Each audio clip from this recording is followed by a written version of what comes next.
Buenas tardes, mi nombre es Valery Molina del curso 11.3 y el día de hoy les vengo a hablar sobre el narcotráfico y la relación con la economía en Colombia.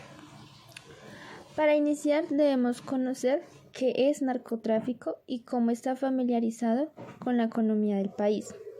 El narcotráfico consiste en la exportación e importaciones de drogas ilícitas. A esto me refiero a una sustancia usada sin fines terapéuticos, autoadministrada y con potencial de abuso o dependencia, o que produce placer. El narcotráfico ha tenido directa influencia en la vida política, social y económica del país, también como actor importante del conflicto armado interno, siendo el apoyo económico directo e indirecto tanto de grupos paramilitares, guerrillas y delincuencia organizada, como lo son los carteles de la droga. Varios dirigentes nacionales han sido acusados de alianzas con grupos de narcotraficantes y grupos armados ligados al narcotráfico para ganar poder político y económico. El uso de la hoja de coca y otras plantas había formado parte de la América del Sur, pero la demanda mundial empezó durante las décadas de 1960 y 1970, aumentando la producción y procesamiento de cocaína en Colombia. Se implementaron leyes de prohibición en Estados Unidos y en Colombia para sofocar el efecto negativo de las drogas en la sociedad y así poder castigar a quienes la cultivan, poseyeran, comercializar o distribuyeron en Colombia. Se acusa a los cuerpos de paz de enseñar a los campesinos la fabricación de la hoja de coca y de involucrarse en el tráfico de la marihuana. El narcotráfico mueve anualmente aproximadamente unos 16 billones de pesos, que es alrededor de 5.459 millones de dólares. En la economía de Colombia, cifra que equivale a un 2% del Producto Interno Bruto, reveló un funcionario gubernamental. Según estudios, Colombia es considerado como el mayor productor mundial de cocaína, actividad ilegal en la que están involucrados carteles, bandas criminales conformadas por paramilitares de ultraderecha, disidencias de la desmovilizada Guerra de las FARC y el rebelde Ejército de Liberación Nacional, ELN. Estamos hablando de la acumulación de riqueza. Estaría alrededor del 5% del Producto Interno Bruto. Si no hubiéramos hecho nada, estaríamos hablando de 9,1% del Producto Interno Bruto.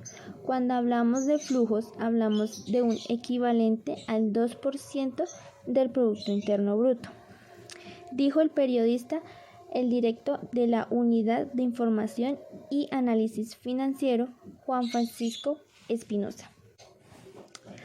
El funcionario de la dependencia gubernamental que depende del ministro de Hacienda aseguró que cada punto del Producto Interno Bruto de Colombia equivale a 8 billones de pesos, que es aproximadamente 2.726 millones de dólares, con lo que el valor estimado total es de unos 800 billones de pesos, que es aproximadamente 272.963 millones de dólares al cierre del año pasado. Espinosa afirmó que cada 100 kilos de cocaína que se producen en Colombia, las fuerzas militares y la Policía Nacional confiscan 42 kilos. De acuerdo con la Oficina de Política Nacional de Control de Drogas de Estados Unidos, los cultivos de hoja de coca en Colombia subieron un 11% a 209.000 hectáreas al cierre del año 2017, mientras que la producción potencial de cocaína se incrementó un 19% a 921 toneladas métricas. Según las cifras del Banco de la República, en el 2020 el Producto Interno Bruto del país se situó alrededor de los 271.000 millones de dólares. Es decir que, según la afirmación de Echeverry, la cocaína tiene un mayor peso en la economía que productos como el café y el petróleo. Para continuar, les voy a hablar de quién es Echeverry. Entre el 7 de agosto del 2010 y el 3 de septiembre del 2012 se desempeñó como ministro de Hacienda y Crédito Público. También fue presidente de Ecopetrol hasta que fue aceptada su renuncia el 23 de agosto del 2012. El 6 de marzo del 2015, la empresa colombiana de petróleo, Ecopetrol, lo nombró presidente de la compañía, cargo que asumió el 6 de abril del ministro del año, cargo y que ejerció hasta el 17 de agosto del 2017, cuando presentó su renuncia formal ante el gobierno nacional. Echeverry es autor de la novela En sitios más oscuros, publicada por Editorial Planeta en 2019. Pero bueno, siguiendo con el tema central, la narcoeconomía se expande de distintas maneras. Produce un alza en los precios de inmuebles en la zona de lavados activos. Aumenta el mercado de bienes de consumo, lo que son bebidas alcohólicas, carros, motos de alta gama y otros bienes de lujo. Impulsa la concentración de tierras, financia la deforestación, entre otras. En el primer semestre del gobierno encabezado de Iván Duque, anunció que el área de cultivos de coca se había reducido en un 7%, pasando de 154.000 a 143.000 hectáreas. Esta tendencia inició en el 2017, cuando se registraban 171.000 hectáreas y desde el cual también han aumentado las metas anuales de irradiación. Sin embargo, la producción de cocaína no ha disminuido, sino que, por el contrario, ha aumentado según los datos de la Junta Internacional de Fiscalización de Estupefacientes. El aumento de la producción de cocaína, pese a la disminución del área sembrada de coca, se debe a que, como en todo agronegocio, el desarrollo tecnológico y técnico ha permitido la disminución del tiempo entre cosecha y cosecha de la hoja de coca.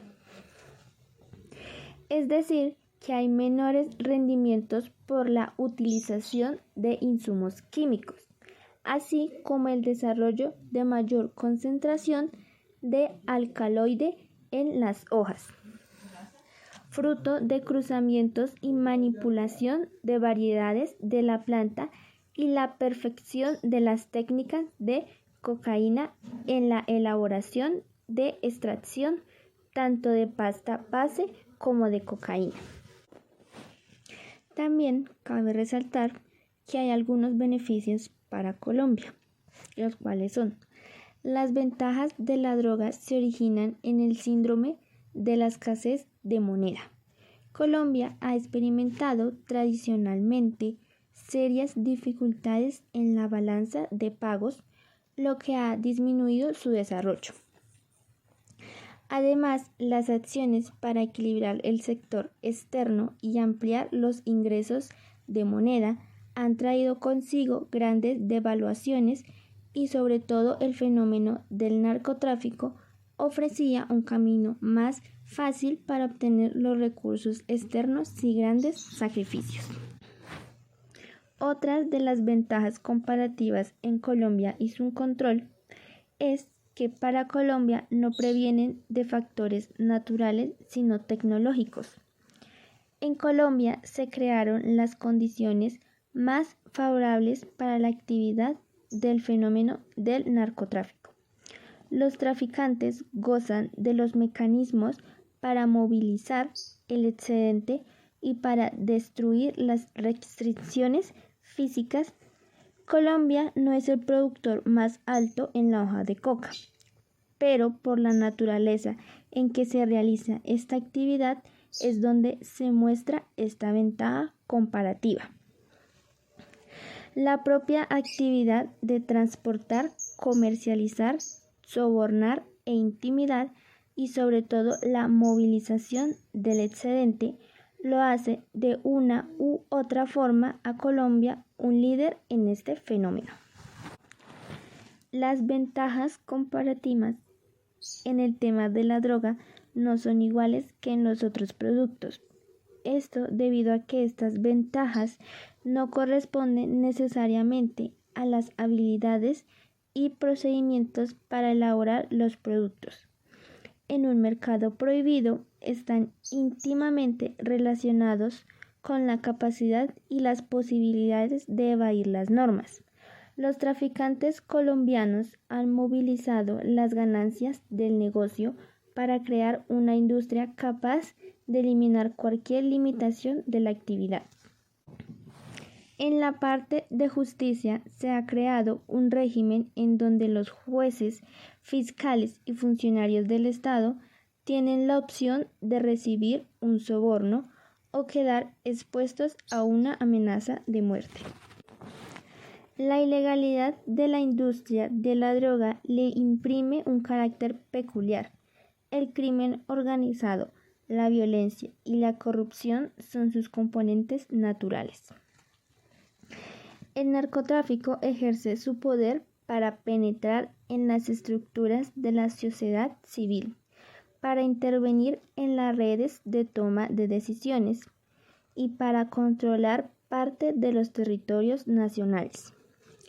Y usa la fuerza a través de grupos paramilitares para desestabilizar los estados e imponer sus propias leyes y valores, violando los derechos humanos y poniendo en peligro la permanencia del sistema democrático. Las diversas opciones para combatir la droga se discuten tanto a nivel de los países involucrados como en el plano internacional. Bajo el liderazgo de las Naciones Unidas se está configurando una política basada en el principio de responsabilidad compartida, en el respeto a la soberanía de los estados, en la eliminación del uso de la fuerza y en la no injerencia en los asuntos internos de los países. Todos objetivos, pero quizás contradictorios. Lo mencionado anteriormente fue tomado de Wikipedia, el portafolio Gestión Polis y www.colombiainforma.info. Muchísimas gracias por su atención. Espero les ayude la información brindada y recuerden que mi nombre es Valery Molina Pérez del curso 11.3.